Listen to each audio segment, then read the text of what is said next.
ce film SOS Fantômes l'héritage que j'ai eu le plaisir de découvrir hier. Et j'ai été sincèrement extrêmement séduit par ce film que j'ai trouvé vraiment très très chouette. Est-ce qu'il y a beaucoup de personnes dans cette salle qui comme moi, ont grandi avec la franchise SOS Fantômes? Oui. Je crois qu'on est nombreux évidemment. Il y a peut-être aussi une génération qui va découvrir ce film. Je vais vous raconter un petit peu ma vie, 2 minutes, ça va pas durer très longtemps. Restez avec moi, on est soudés, on est ensemble pendant quelques minutes. Mais je vais bientôt avoir 40 piges, du coup j'ai découvert le premier SOS Fantôme en VHS à la maison avec la famille.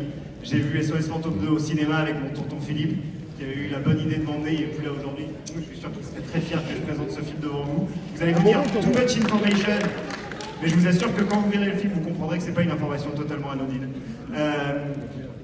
En fait, quand ces franchises, SOS Fantômes, les Gremlins, les Goonies, Retour vers le futur, tous ces films qu'on a découverts et qui sont très très importants pour nous, très régulièrement, l'industrie du cinéma les réactive et à chaque fois, on a évidemment des sentiments mêlés. Et quand j'ai su que Ghostbusters Afterlife était mis en chantier, ben, j'ai eu ce sentiment-là, il y avait de l'excitation, il y avait de l'enthousiasme et il y avait aussi une certaine appréhension, on n'a pas envie que nos souvenirs d'enfance soient piétinés. Et ce film, en fait, réussit très très intelligemment à éviter tous les pièges tendus par la nostalgie. Vous savez, ce concept qu'on utilise beaucoup depuis 10 ans pour nous vendre des films. Évidemment, si vous avez grandi avec SOS Fantômes, vous allez éprouver parfois un sentiment de nostalgie. Mais c'est surtout un film, vous allez le voir, qui fait confiance à son histoire, qui fait confiance à ses personnages, et qui ne s'appuie pas sur la nostalgie pour exister. Qui n'utilise pas la nostalgie pour créer une sorte de sentiment un peu factice chez nous. C'est un véritable film avec une âme, et j'ai vraiment très très hâte que vous le découvriez. Cette réussite, je pense qu'on la doit en très grande partie au casting, qui est vraiment super, vous allez voir, à la musique, et aussi à 2 personnes très importantes, à savoir Gil Kenan et Jason Reitman, le scénariste et le réalisateur du film. Ils nous font le grand plaisir d'être avec nous ce soir pour en parler un petit peu, juste avant que le film commence. Je vous demande de faire un tonnerre d'applaudissements à Gil Kenan et Jason Reitman.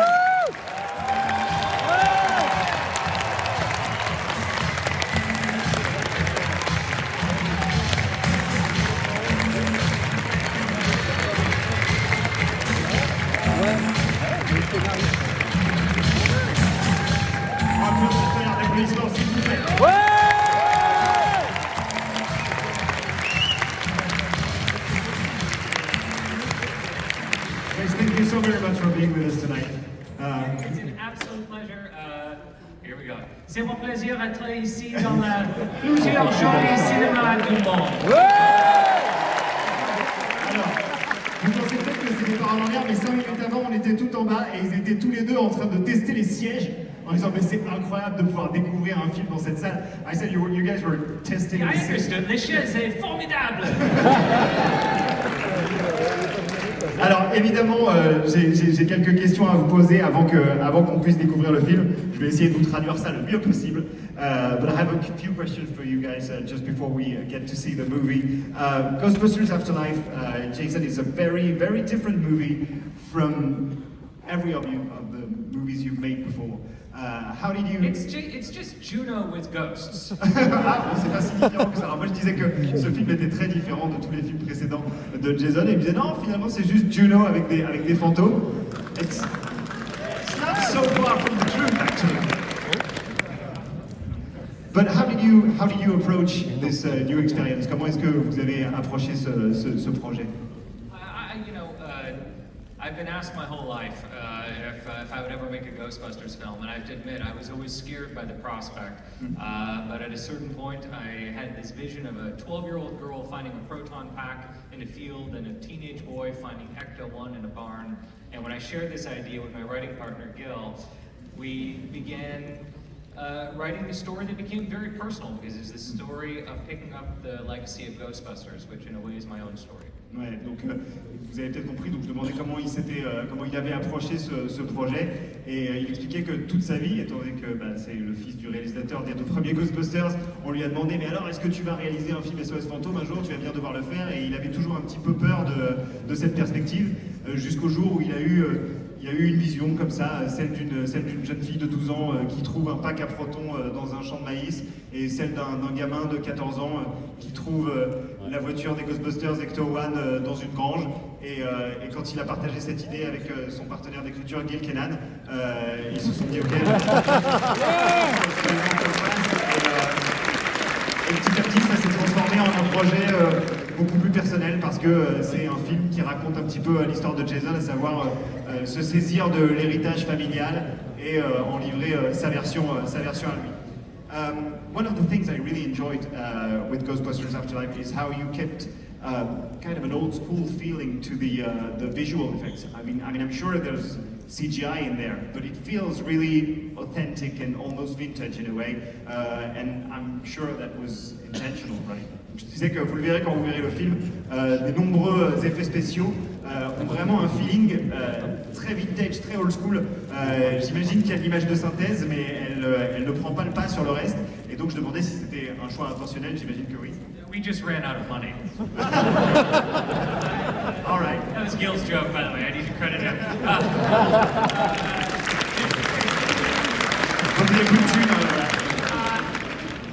We wanted to make a movie that was the original recipe of Ghostbuster. You know, we always talk about grandmother's recipe. You know it when it's right, and that involved using dry ice instead of computer smoke, you know, magnets to move objects, wires, and of course, animatronic puppets. We wanted the Pterodogs to be the Pterodogs that you remember. Voilà, c'est ça, donc c'était évidemment un choix intentionnel.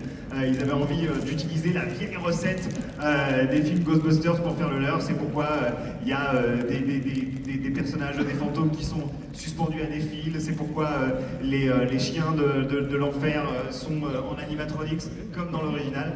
Tout ça était évidemment tout à fait intentionnel.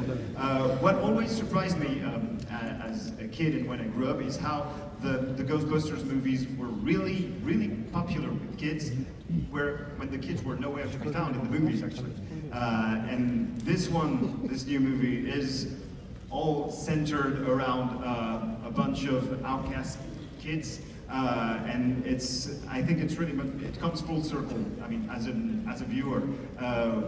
How did you decide to give the lead roles to this bunch of kids? I'm just going to translate real quick.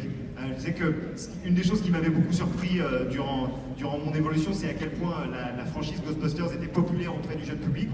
On est nombreux et nombreux à l'avoir découvert quand on était gamin, alors qu'il n'y avait pas d'enfants dans ce film finalement. C'était vraiment des histoires de grands. Et vous allez le découvrir, Ghostbusters Afterlife, l'héritage. C'est en grande partie des enfants qui sont les acteurs et les actrices principaux de cette histoire. Et c'est un peu un cercle qui se boucle. Est-ce que c'était un choix intentionnel? We were those kids watching Ghostbusters films. We grew up with Ghostbusters. We were slightly different perspectives to the franchise, but the films changed our life. And when we started to talk about this film, we thought about how to capture the feeling, the emotion, the passion, and the thrills that we first felt in the cinema watching these stories. Donc Guillaume me disait qu'effectivement, eux étaient à l'époque, comme vous, comme nous, ces enfants qui ont découvert le film plutôt à un jeune âge, et en faisant Ghostbusters Afterlife, ils ont essayé de retrouver ce feeling-là, ce feeling de découverte presque enfantine, et de s'en servir pour faire le film. Et effectivement, quoi de mieux dans ces circonstances que de donner la vedette à des personnes qui ont l'âge que eux avaient quand ils ont découvert ce film, avec une perspective un petit peu différente de celle du grand public. My last question, because everyone wants to see the movie, everybody's going to think I'm nuts, and maybe I'm just, maybe it's just something that I saw. Is this movie related, or? It is movie related, but it's not. There's no spoilers. No spoilers. But you're going to think I'm pretty nuts. But is it me, or did you throw a Dragon Ball Z reference in there?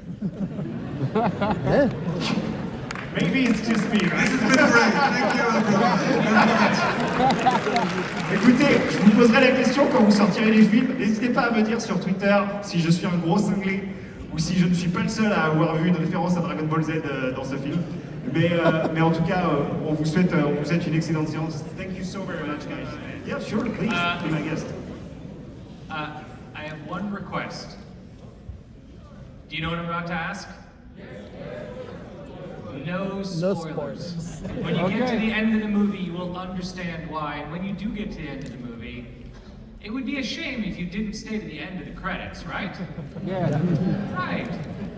This is a movie from our family to your family. Thank you so much for coming tonight. You are the first audience of